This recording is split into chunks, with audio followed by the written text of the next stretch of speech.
Okay, I think that is it. I think I might have been able to make it so you guys can chat. Let's just test it out. Seeing hands coming up. Open Asunda, welcome. You are the first one. Hello, Sean. Hello, Jason. Hello, Krishni. Where is everybody joining from today? I'm in Durban. Feels like it's in the high 30s degrees. It's definitely a warm one. Has been a warm week. Carletonville, Cape Town, Mauritius, wonderful. A lot of Cape Town.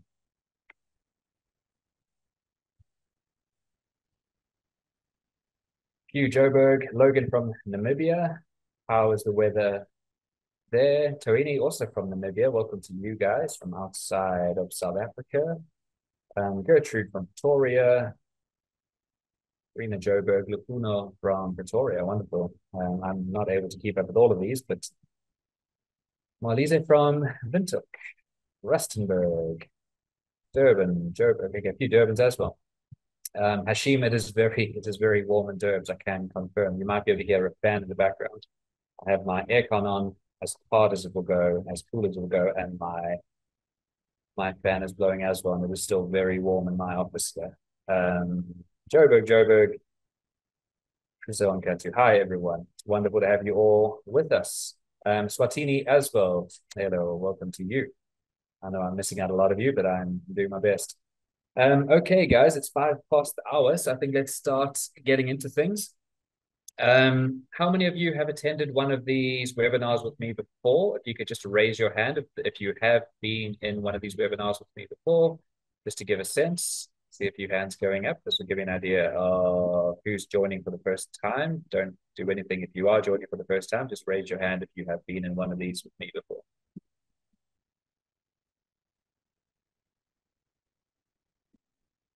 Okay.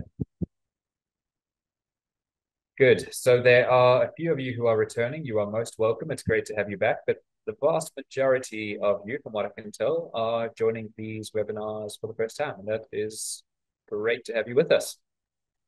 My name is James. I'm James Sturdy. I am a registered psychological counselor. I'm practicing therapist in practice in Durban. I'm in private practice in Morningside in Durban. And I also do a lot of work with Region Business School. I head up the counseling services at Region Business School, and that is why we are seeing each other today.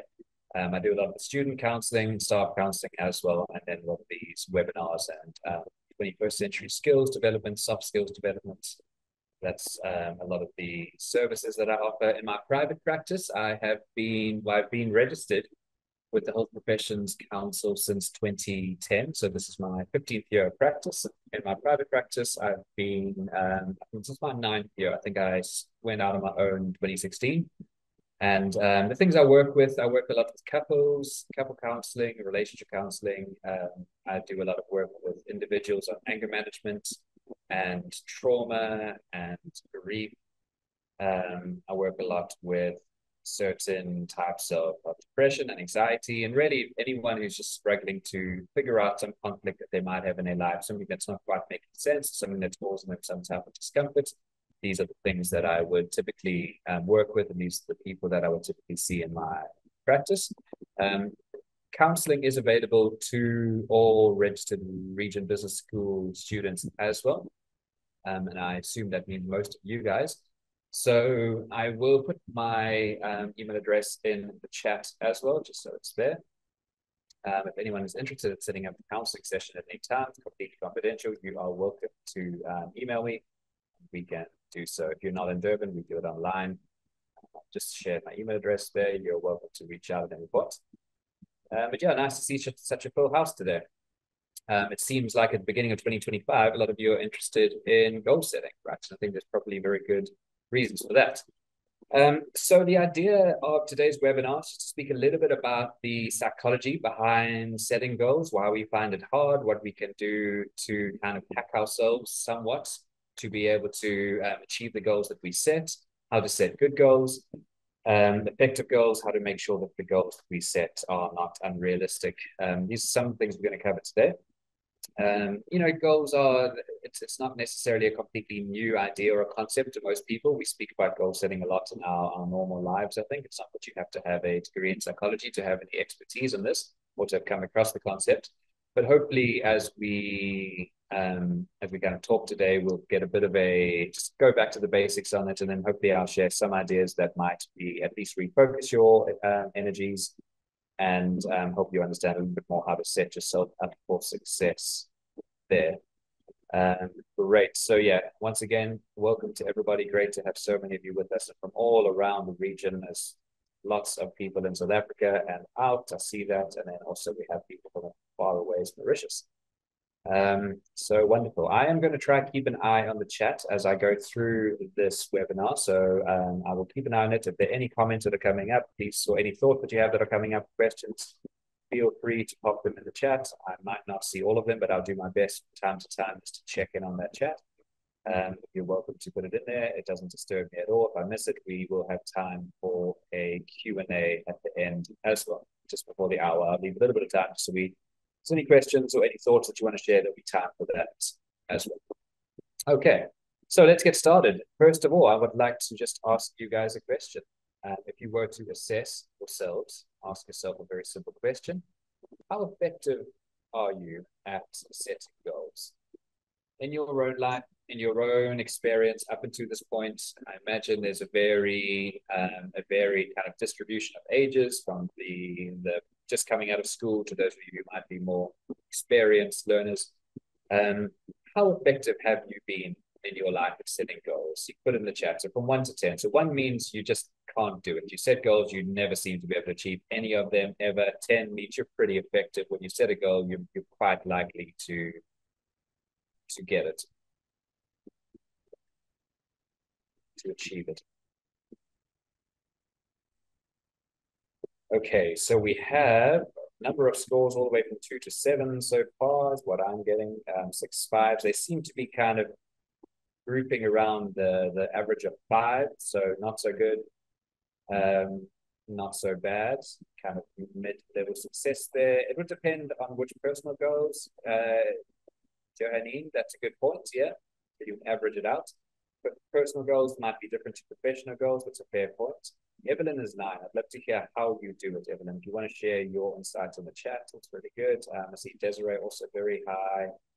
Irene very high. A few of you a little bit lower. You would think that this webinar might select for people who find it a little bit harder, right? So if you find goal setting very easy, probably less likely to make time in a busy week on the middle of a Wednesday for a goal setting webinar. Maybe that's true, maybe it's not. But maybe if you find it a challenge, you're more likely to find the time. So the fact that you were able to say, I want to attend this webinar on goal setting, and you were able to do that, well, you've already achieved a goal there. So that just proves some competence there. Evidence reason for her success is she is older. Okay, fair enough. Alicia made a good point earlier, which is setting goals is easy and achieving them is a lot harder. That's a fair point. I know it's tongue in cheek, but I think there's wisdom to that as well. And that's partly what we'll cover today, which is the way we set our goals, types of goals we set will affect our success. So if we set wildly unrealistic goals, we're probably not going to get those. And then our success rate, our batting average goes down a bit there as well. So the way we set goals is actually quite important in our ability to achieve the goals. The reason this matters to us, I think, the reason we care about setting goals is that there's this unstoppable march of time, right? So we're constantly kind of just being swept along in this slow moving process that is our lives. And we're never able to really, it's very hard to just stop and to kind of, pay attention to where we are right now, because the hustle and bustle goes on. So many things demanding our attention, so many deadlines, stresses, and things and people we need to make happy. And before we know it, we look back and, another year has passed. And then we think, well, wow, what could I have done? How do I reflect on where I am now right now? Am I where I wanted to be? And people often have these very uncomfortable realizations, right? They look at their lives and they think, gosh, I'm turning, this is me, right? I'm 39 now, so I'm turning 40 next year. People will get to milestones like that and I think, is this where I want it to be? Is this how I imagined myself when I was 21 or when I was 10? And that can bring up a lot of discomfort. We put so much pressure on ourselves there and go, I haven't done this or I haven't done that. It's very rare that someone will go and say, yeah, I've done all the things that I wanted to do. So we accept that there's this kind of slow, irresistible time horizon that's dragging us along. And we think, well, if I was able to set some goals now, what that means is my future self would be able to reap the benefits of that, right? So if I was able to kind of do whatever I need to do now, there would be a future version of me that would be a success. And I think that's why the idea of goal setting is it's such an appealing idea because it makes us think, if I could just figure out this thing, the secret sauce, this formula for setting goals, that would open me up to this successful version of myself. And that's not completely false, as we'll discuss. But also, I think it kind of offers perhaps to sell us something that's not quite real. I think there's something a little bit more to the whole process of, suddenly being able to kind of hack this idea of setting goals, and then all of a sudden we're able to just find the success later on in our lives. And I think, there's a number of reasons. But one of the things as well is that the way we define success often evolves as we grow as well. So that the goals we set for ourselves now aren't necessarily based on the same things that were important to us 20 years ago. The goals you might have set when you were 10, you might, as a 30-year-old or 40-year-old, be looking at those and go, well, I'm glad I haven't achieved any of those. But often they're about wealth, right? I want this amount of money, or I want to have this type of degree. And the failure to achieve the things we set out for ourselves, often that comes with a lot of self-judgment. And then we say, okay, well, I need to figure this out. I need to become better at setting goals. So there are benefits to setting goals, of course. There are significant benefits. This idea of goal setting is about intentionality, right? It's saying, my life, whatever I do now, provided I stay alive, in a year's time, I will be a year older. So I get to choose what that might look like there, right? I have some agency to say, how do I live intentionally? How do I make choices that are actually going to be show good judgment in terms of rewarding my future self? So goal setting is a very important aspect of living an examined life. An examined life just means we pay attention to ourselves, we pay attention to our lives, we pay attention to the way they're set up, we pay attention to the relationships that we're in, we pay attention to how we show up in various parts, we pay attention to our inner psychological workings, we pay attention to the choices that we make every day. And essentially that's goal setting. Is you can kind of distill it down to this idea that I say that I'm going to do something, and then I'm able to make those choices to make that thing happen. That's intentionality, to be able to kind of look at our choices and say, okay, well, I want to make this, I want this thing to happen. How do I make sure that it will? I want to have my master's degree in 6 years' time. How do I make sure that happens? Well, it's about the choices I make now, right? So I have to kind of do some of the hard yards in the process right now. If I'm just not even applying, or I'm not doing this bridging course that I need to do, then I'm not living in the same, I kind of have these lofty goals, but I'm doing nothing in the meantime to get there. So the capacity to set goals allows us then to kind of reach out into the future and say, well, this is what I would like my life to look like here. The research is very strong on this. If you are a goal setter, you're much more likely to achieve success in your life, rather than someone who's kind of just a little bit more haphazard and lets things happen. Success can be achieved in many ways, and of course, success can be defined in many ways. There's lots of metrics of success. One big bank balance is one way of defining success. A house, a car, those are the kind of material displays of success. But often success just comes down to relationships as well. We often don't think about success in those terms, right? Do I want to be successful in my relationships? That's not just being in a relationship, it's having a relationship that's healthy and fulfilling, rewarding, and this connection. Success might be in the way I live my life. I might want to live my life in a way that is meaningful, whatever that might be. It comes down to the values that we have. What might be meaningful would be helping other people, right? Or legacy for us, or impact. These are the different types of ways we can measure success. But the research showed that if we set goals, we're much more likely to achieve success in these areas. And you flip this around, of course, that means successful people, when we poll them and we ask them what do they habits, a lot of them, the vast majority of them say, well, I set goals for myself. I'm intentional about the choices I make, intentional about the objectives, the aspirations I set for myself, and I break it down and find ways of achieving them. So there is a really significant relationship between goal setting and success in whatever domain. Debbie, trying to set too many goals at one time also becomes a problem. There's no doubt about that. I think we can overwhelm ourselves with goals, and then often that just becomes a case of saying, well, there's too much, then it's just not realistic, and then we don't do any of them. So overcomplicating things that can lead to our downfall as well. And we also live in a very kind of optimizing culture right now, right? With all these podcasts and YouTube channels and self-help books, which are a little bit more dated, but it's all kind of evolved into this optimizing. Everything has to be optimal. We've got to be as effective and as productive, and we have to live the most fulfilling lives. We have to be physically fit, mentally sharp, and that can put a huge amount of pressure on people as well. So you can kind of set all of these goals around your life, and then find yourself completely overwhelmed by that. So the first starting points is just saying, well, what do I really want? Because the why of goals matters. Because, of course, if the goals mean anything, they're probably going to be difficult to achieve at some level. There are going to be times when it's hard. So the why matters a lot. When we're finding it hard to find the motivation, we need to go back to why. Why did I actually set this goal for myself? Was it because my family wanted me to do it? Did I think other people would be impressed with it? Or is it a little bit more intrinsic and based on what I want for myself? So it can be in a number of different domains. So is it about health, right? What do I want with regards to my health in the future? What about my career?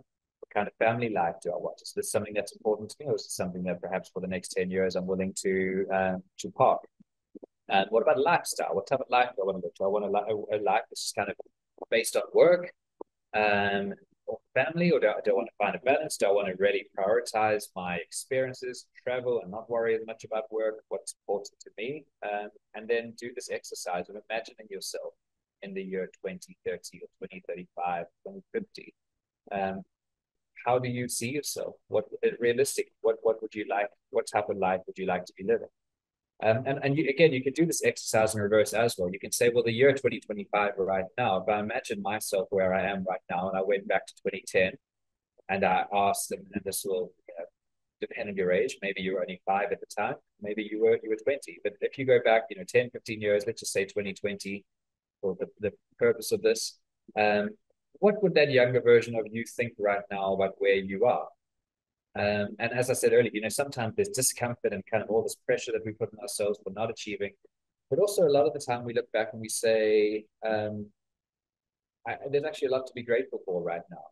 And then we can also reframe the way we think about our goal setting and success, because probably you'll find, maybe without being the most conscious or intentional goal setter, you've actually probably achieved a fair amount of the goals that you might have try to. It really just depends about the framing you put on it, right? Is it enough what you have right now? Is there a lot to be grateful for? Or do you feel you're completely falling short and letting down that younger version of yourself?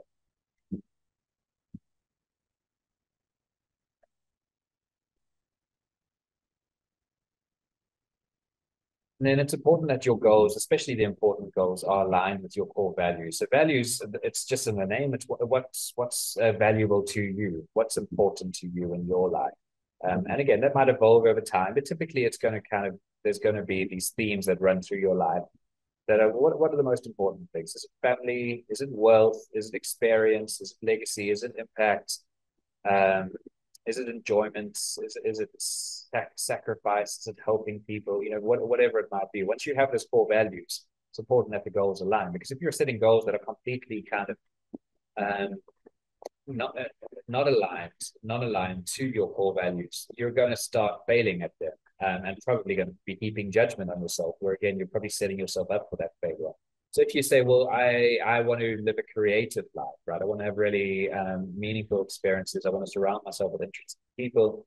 And then you kind of focus all of your goals on your professional life, your academic life. You might find that you lose your way along the way.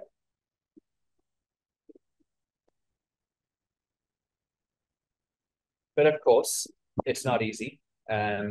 We historically, as human beings, find it hard to have the sacrifice and the discipline and the motivation in the short term to do the things that we probably know are better for ourselves in the long term.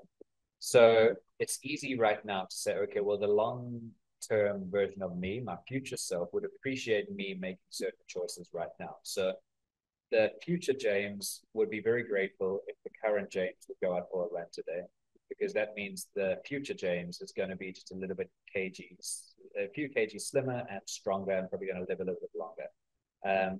That's all very well. But the current James is going, well, I'm actually a little bit tired. I've had a long day. It's 38 degrees outside. I don't think it's going to happen. And in doing so, we're kind of giving up some promise to the future version of ourselves. This idea of instant gratification versus delayed gratification. Right? It's quite hard for our current selves, where we've evolved to live in the moment and take what's in front of us in a kind of feast or famine way. It is often our ancestors lived in times of scarcity, right? So if there was a feast, you would eat all the feast. You wouldn't save it. And this idea of kind of instant gratification. The problem is we live in a world right now where there's so much abundance in front of us. You know, if you wanted to, you could eat as many chocolates as you could eat right now, probably. Your ancestor from 100,000 years ago didn't have that luxury.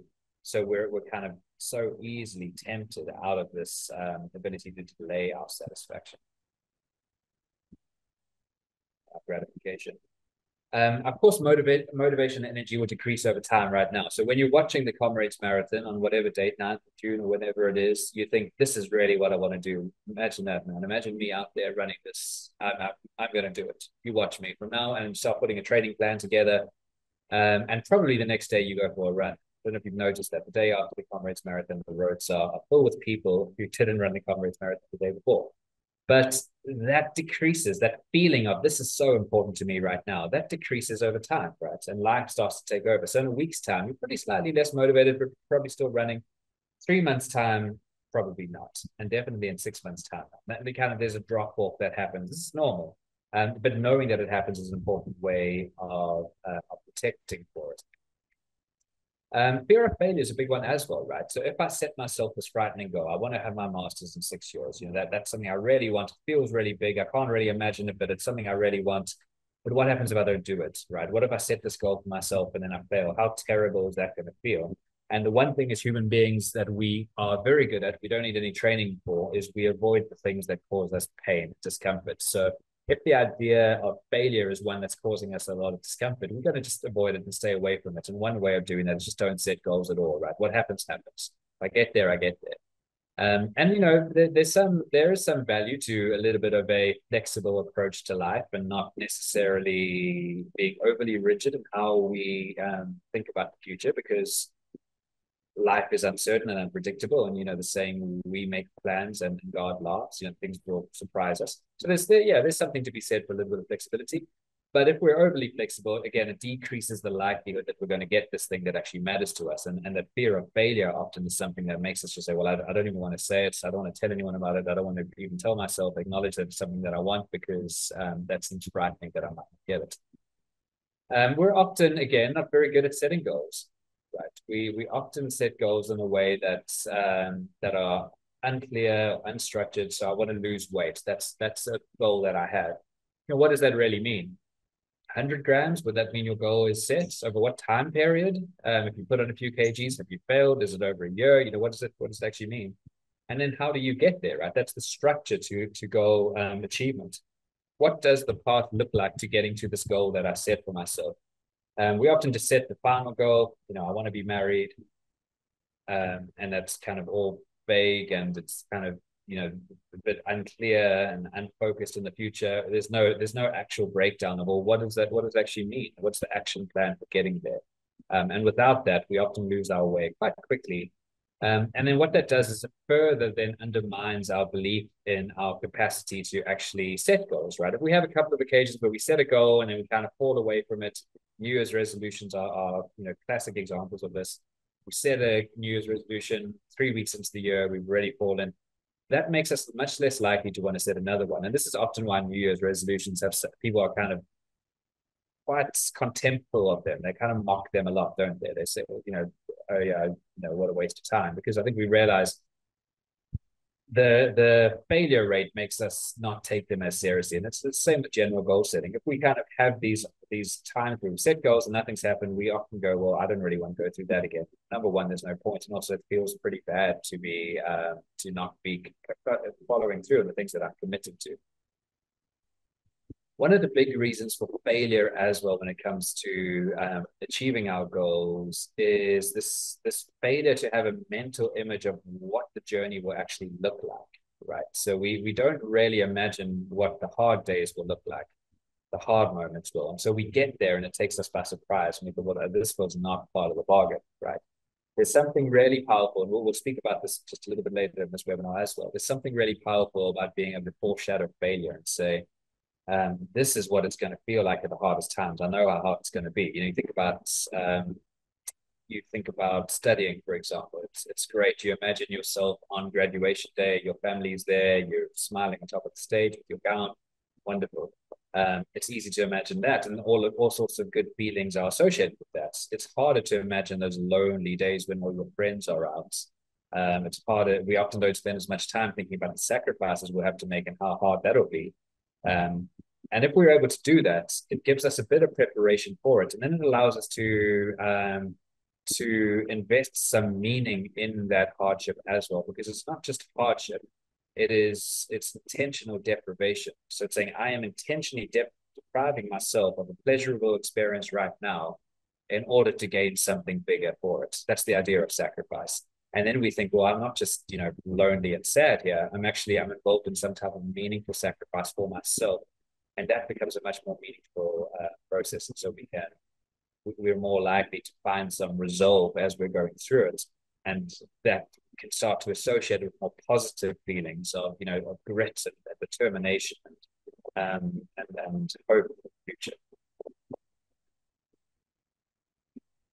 And then we often don't understand the dance between our biology and our psychology. So this is it's just an idea of our minds versus our bodies, essentially, right? So our brain is one thing. Our brain is the physical clump of neurons and neurotransmitters that we have in our heads, stored safely within our craniums. That's our brain. Our mind is the more kind of higher level things that are happening there that we kind of are, they're intangible. We can't touch them. It's our consciousness, memory, and thoughts, feelings, fears, our hopes. All of these are happening in our minds. But because our mind is this emergent property of our brain, so the thoughts that we have, all coming out of the neurons that we have, and this process that happens there. But our brains are biological structures, right? And they reside within our bodies. We've created this artificial divide to say, well, our brains are here and our bodies are here, and never the two will meet. But actually, our brains are so influenced by our biology and so interlinked with the other parts of our body. And we kind of surprise ourselves. I think we know this, but then we're surprised when we see the effects of it. The idea that stress can make us sick. Why should that be surprising? Why would it be with you think about psychosomatic complaints. So psychosomatic complaints is when I imagine when I'm some type of distress psychologically, and then that presents as a physical illness. It might be paralysis in my arm, for example. I'm so worried about something, and now I can't move my arm. And that we kind of surprised, go, wow, the mind is so powerful. But of course it is, because why would it not be? It's part of the same thing. It's part of our body. All of this is just our body. This is a materialistic, naturalistic view, which is to say there's, and you can have views about the soul and spiritual. That's something slightly different. This is just to say the experience of being me is very much tied up in my biology and what it means for my body to actually just be working at a fundamental level, like the things that are automatic breathing and heart beating. So all of that to say, when we're setting goals, we're setting them within our physiology as well. So the constraints that we might have are not just kind of in our thoughts and our fears and the barriers we have for ourselves mentally. Some of the barriers are also happening in our biology, and understanding that can be helpful as well.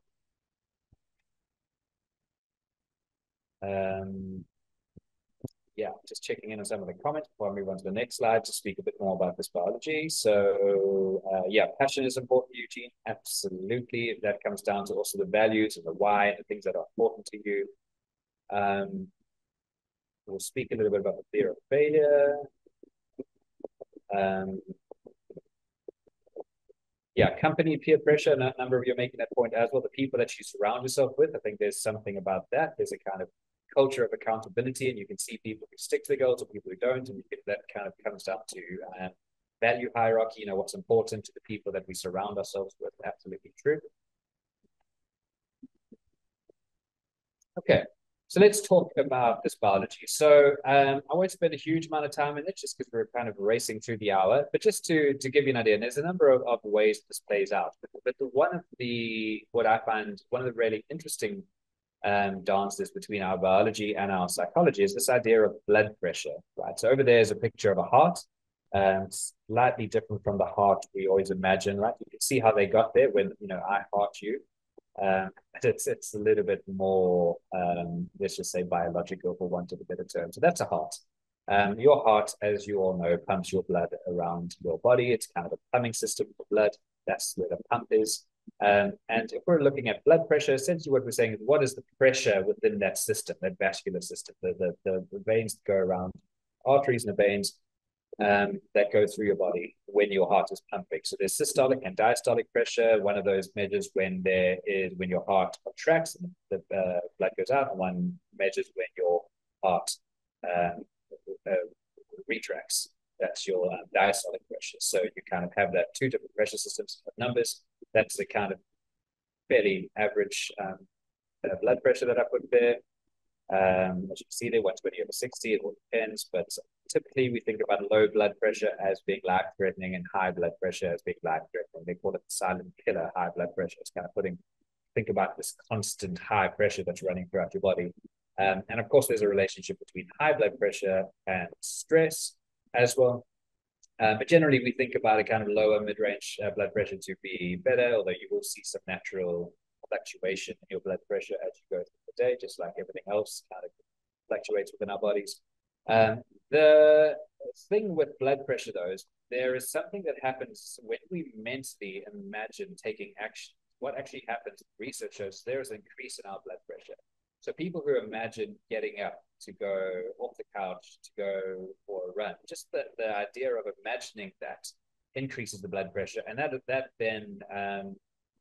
then activates us for action. So slightly higher blood pressure is actually really good for action, for exertion.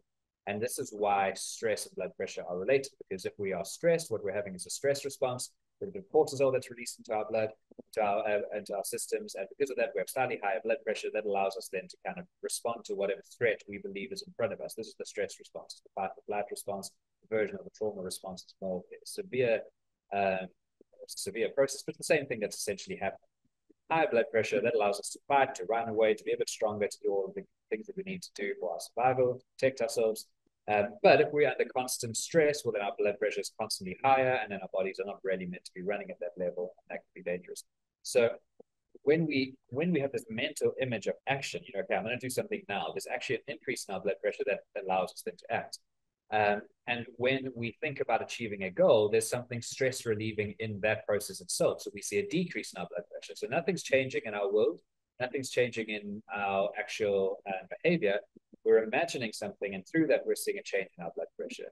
So you can see how it's stress relieving, perhaps, to imagine a goal, right? To imagine a goal in the future, to imagine yourself again on that stage, getting the degree you've always wanted. That feels good, and through that feel good feeling, you actually have a little bit of a decrease in the blood pressure, and so that can then have a link between that and goal-oriented behaviors. Actually, when we start to imagine the outcomes of our goals, we actually start to feel a little bit less stressed, which is great if our objective was to feel less stressed. That would be fantastic. If our objective is to get up off the couch and actually tie our shoes and go out there and do something, it actually becomes counterproductive. So spending too much time talking about our goals or visualizing the actual end result of our goals, that can make us less likely to achieve our goals, which is kind of productive or counterintuitive result that they found with this. Um,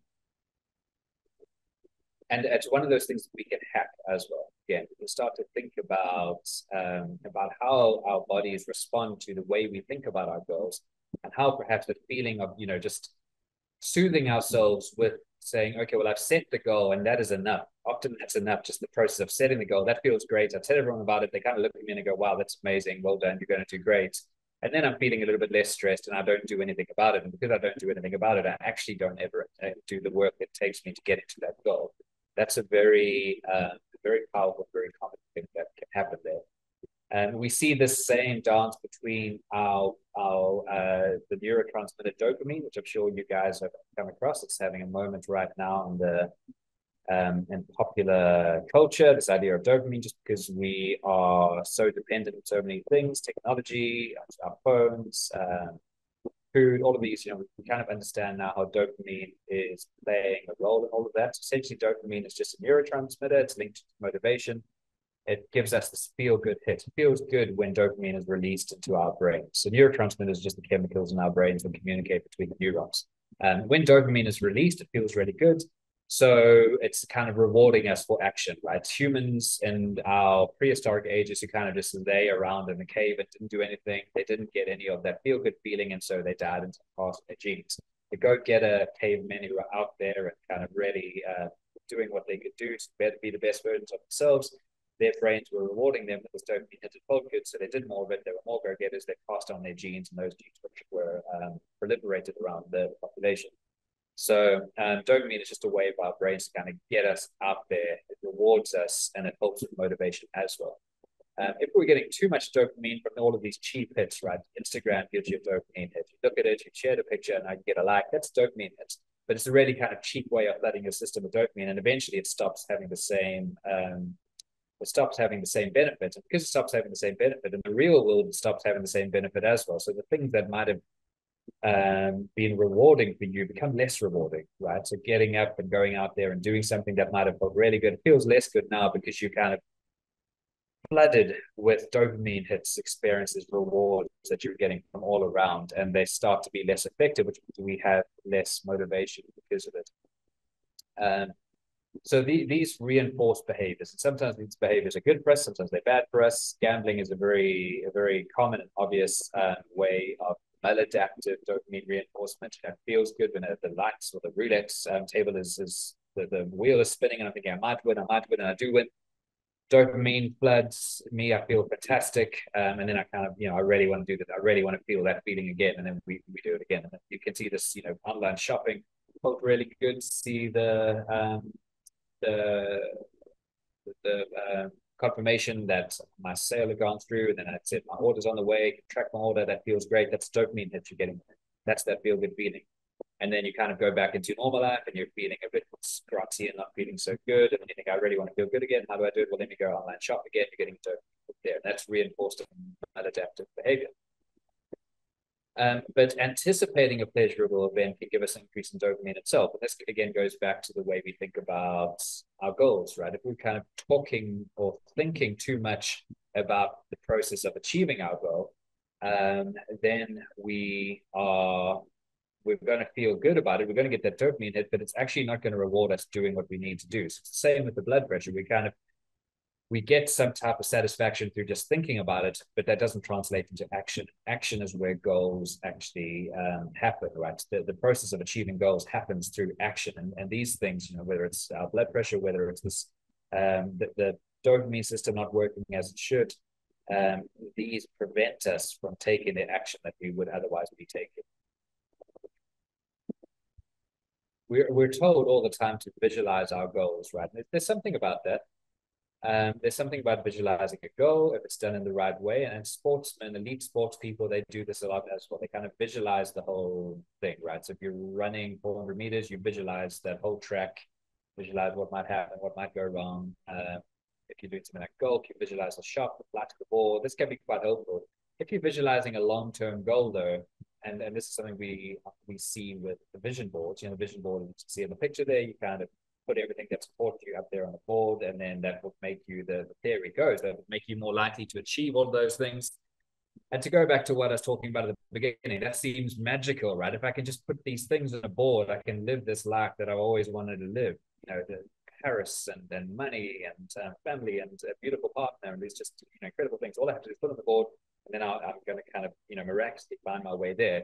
But the research shows, maybe not surprising, that's not the way that it works. So people with vision boards are actually less likely to achieve their goals, which seems kind of cruel in a way. They've got to the whole effort of putting together this vision board, and they're less likely to achieve their goals than the people who are just not doing that. So again, we're seeing a decrease in short-term stress. It's a great stress-relieving exercise to put together a vision board.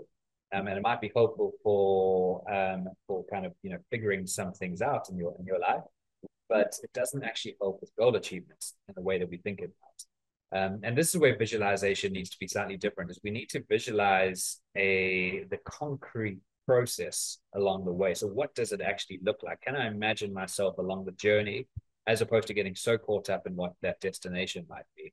And that requires a concrete plan of action. And for the same reasons, the research has also shown if you spend too much time talking about your goals and telling people about your goals, you're getting all of the benefits psychologically in the short term. Feels good. You're not feeling as stressed. You're feeling motivated. You're feeling, look at me. I'm such a kind of organized person. I'm so intentional. These are the things that I'm going to get. Look at me. And then because you feel better, you're actually not going to go out there. You're less likely, let's say, to go out there and do it.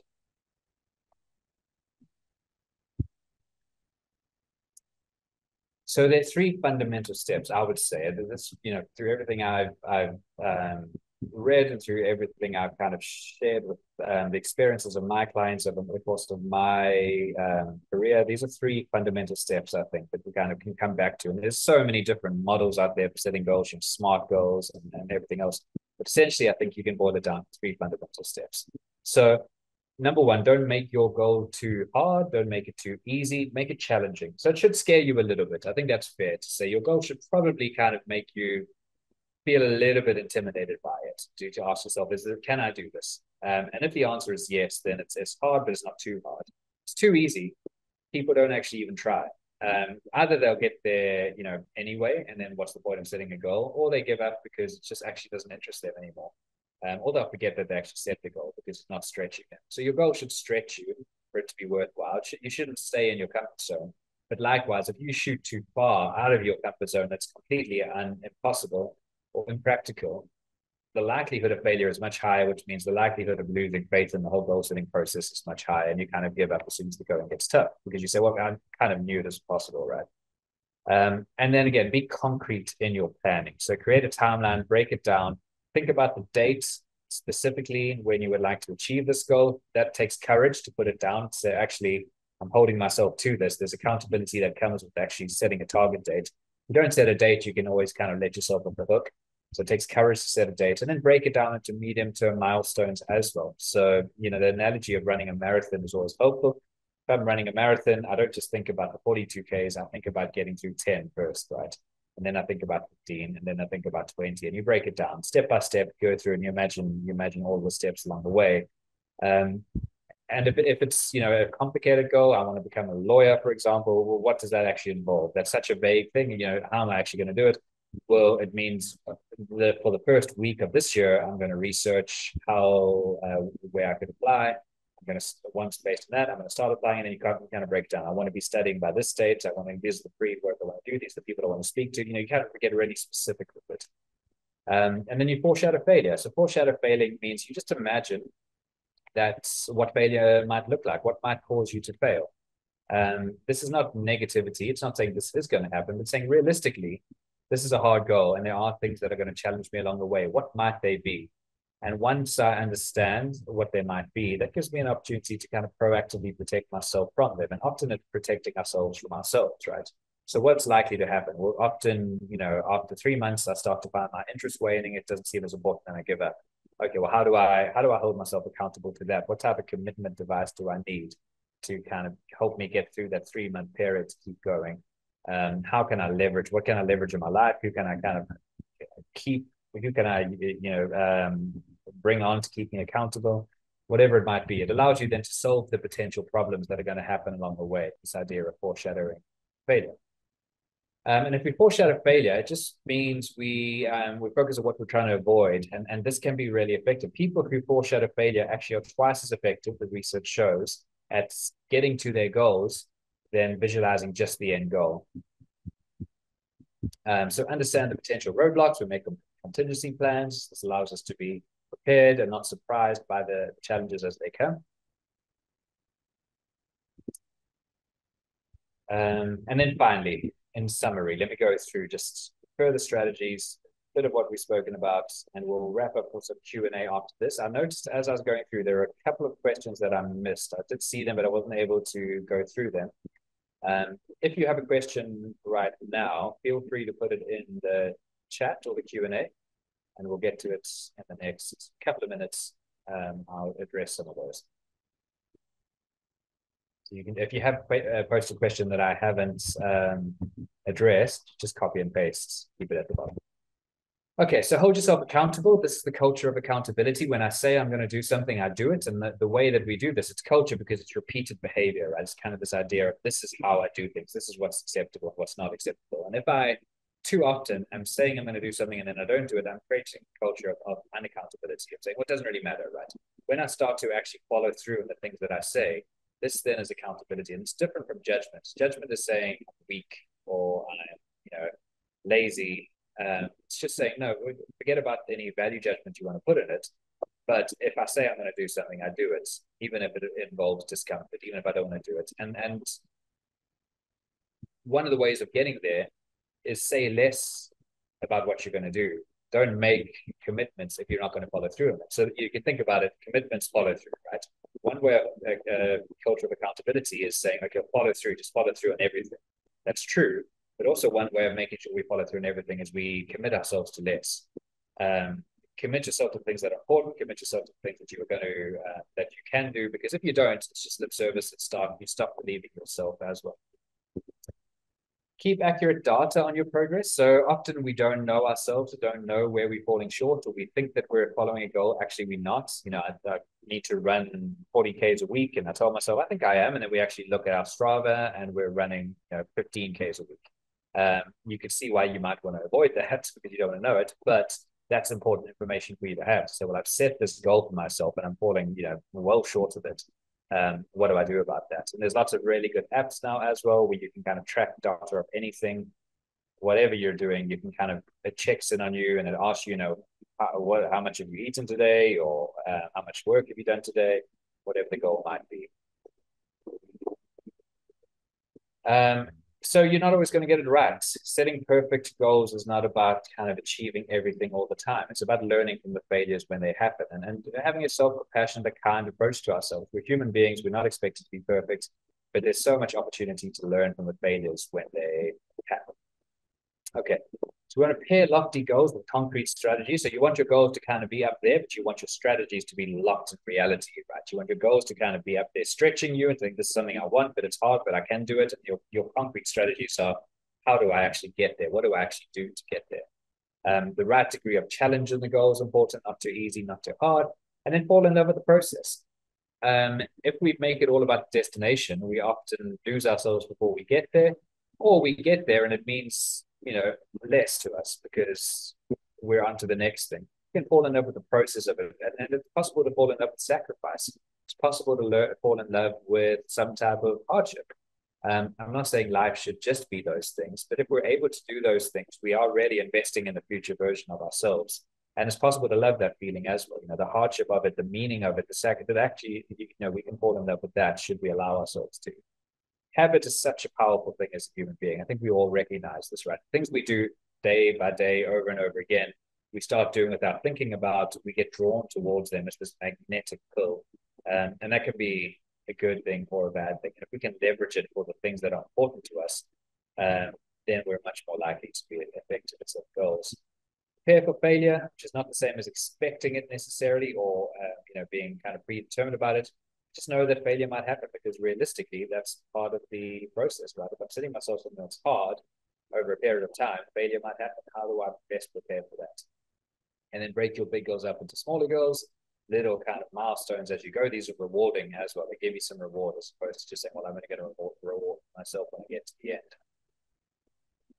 If the goal feels achievable, we're more likely to mobilize to achieve it. We're more likely to kind of get the energy to get going when we need to, when things are hard. And this is the narrative we tell ourselves about it. We're always telling ourselves stories about every situation in our lives. That can be really motivating as well. Okay, guys, thank you very much. I'm going to just look to see where there are some of the questions I missed.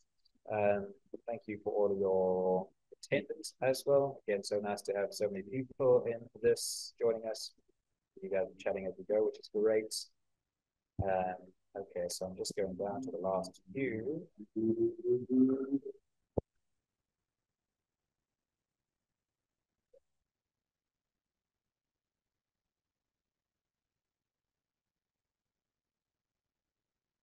Okay, Eugene, how important is sleep and how many hours should one get? So sleep is one of the most important things. Also having a bit of a resurgence right now. People are seeing it as more important. Often it was the case that it was sleep is just the thing that we have to do before we carry on doing everything else, right? But right now, when it comes to health, when it comes to mental health, sleep is just it's being shown over and over again to be so fundamental. So when you think about your psychology, right? Think about physical health, but on top of that, your mental health, your wellness. There are three components to it. Before you do anything else, you've got to think about nutrition, you've got to think about exercise, you've got to think about sleep. And if you're getting these three things, that's a foundation for everything else you're going to do in terms of your emotional, psychological wellness. And sleep is as important, if not more important than nutrition and exercise. So the reason it's important for goal setting is sleep allows us to, if there's a creative component to it, it helps with problem solving. If we're able to kind of sleep well, we're much more likely to wake up refreshed. This is the idea of sleeping on it. This is an ancient wisdom. We sleep on something, we wake up, we see the problem differently. And a good night's rest often helps us to be creative to problem solve. That's a part of goal setting as well. But it just means we're going to be more focused. We're going to have more attention. We're going to have more energy as well. The right amount of sleep depends on your age, but typically they say between 7 and 9 hours a night is what you should be getting. Hard to do, but really worth prioritizing, even if it means giving up something else. Yes, so yes, Andres, the presentation will be on the Regent YouTube channel. You can check it there. Pumalele, what your question is, how will I track my progress? What type of checkpoints or milestones will help me stay on track? So again, you get really good apps for this, whatever it is. It depends on what your goal is, what area of your life you're focusing on. But if you have an app that you'll probably find there's an app for everything these days. That's helpful. It depends on the goal specifically. You break it down into milestones that you think will be helpful. You don't want to put it depends. If it's a year, you want to be kind of setting, I would say, weekly milestones, perhaps. Depending what it is, maybe more, maybe less. Cookie, would you advise we get accountability partners to help keep us on track? That's a personal, idiosyncratic question, I guess. It depends on you. For some people, that would be really helpful, I think, to have accountability partners, especially for certain types of goals. Maybe when it comes to getting off some type of dependency, that could be really helpful as well. So definitely there's value in that. And again, you've got to know yourself, right? You've got to know, is this something that would be helpful for me? Preparing yourself. Failure is indeed a hard pill to swallow, and often we don't prepare ourselves and then we fail, which is a much harder pill to swallow. But failure is not the end point, right? Failure is a step on the way to achieving the goal. It just might mean we have to readjust the timeline or go back to the drawing board a little bit.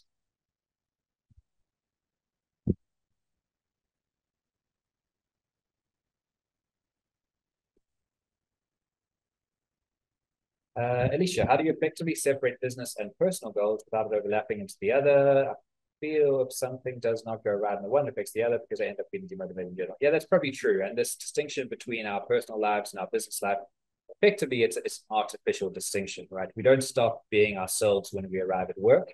Yeah, we might want to be more professional there, but we're still the same bunch of atoms that we were when we left home in the morning, right? So we bring our authentic selves there as well. So to have a perfect delinealization between our work stress and our home stress, I think that's an ideal that's often not always not always perfect, and having some grace for ourselves there is important. Right? You often people get upset and they're like, why can't you leave your personal stuff at home?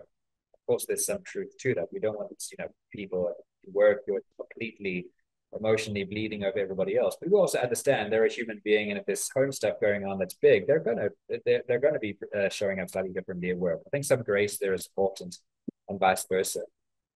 So yeah, with motivation, you have to go down to the whys, right? What is it? You might find that there's a universal why there, the purpose behind it. So when you're getting motivated in your personal life, you might find that there's some universal purpose that's being questioned that also applies in your professional life, and they might feel like different things, but actually there's one thing that's there. If one battles with sleep, I missed that. Again. Oh, sorry, I'll come to that just now. I missed this one. How do you effectively separate business and personal goals? With already how to. Sorry, every time there's a new message, I jump. That's why I'm all over the place. Yeah. How to prevent burnout when chasing your goals? How do I ensure I don't get mentally, physically, emotionally drained? Well, you got to be realistic about that as well, right? People often set such high expectations for themselves because they're afraid of failing, and then they burn out and they fail anyway. So if you realize that unrealistic goals and unrealistic expectations, being too demanding of yourself, is likely to cause failure, you're more likely to have a bit of grace for yourself and take a bit of pressure off yourself, and in doing so, increase your likelihood of success. So balance is important there. Sometimes you lose the battle and you win the war. You take the afternoon off, you take the week off, and you're more productive in over a 6 month period because of it.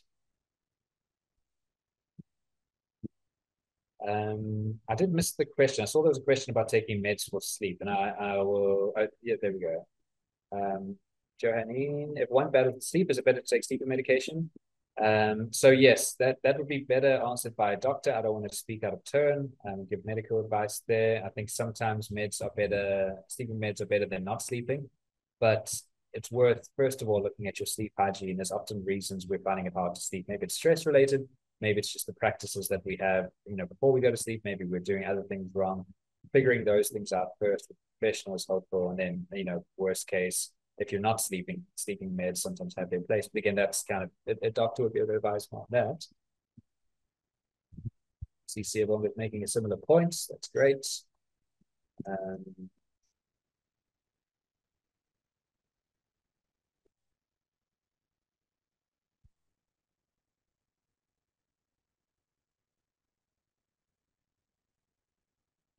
We need to discuss finding purpose. I absolutely agree, and we will. That will be one of the topics that we will speak about in the course of the year. I will hope to have everyone back for that. We will do these once a month with me, so they will be advertised again, and we'll have an opportunity to carry on talking about these things. Okay, I don't think I haven't missed anything. I might have. I hope I've got everybody's questions.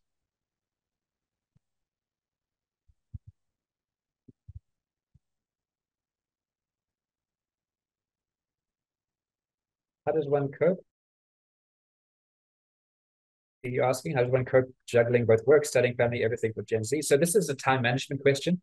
It really depends. The time management is a personal evaluation of our own life and what's important to us and our own values. But essentially, I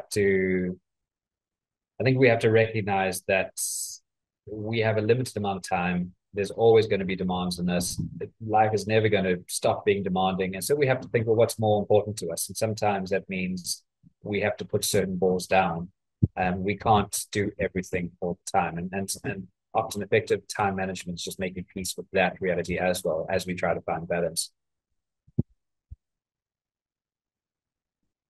Kirishni, the answer to your question is I don't know how to prevent blackouts during exams.